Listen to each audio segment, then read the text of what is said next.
রাজধানীর মিরপুর ১১ নম্বর সেকশনে মিল্লাত ক্যাম্পের সামনে দুর্বৃত্তের গুলিতে আহত হয়েছেন স্থানীয় বিএনপি নেতা মোহাম্মদ আলমগীর হোসেন।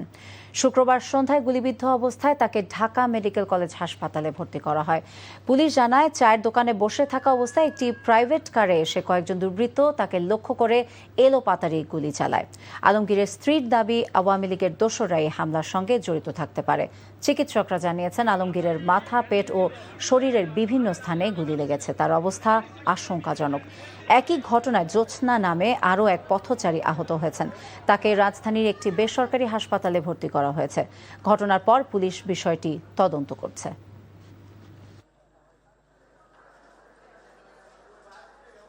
ওনার কোনো পূর্বশত্রু ছিল না, সে রাজনীতি করে, আওয়ামী লীগের লোকরাই হবে, এরাই তো হবে। তাছাড়া তো ওনার কোনো বিএনপি শত্রু তার কেউ নেই, আছে বলেন? আমি তো বুঝতে পারতেছি না। তারপর আমার হাজব্যান্ড সুস্থ, তাদের থেকে কথা শুনতে পারবেন একটু।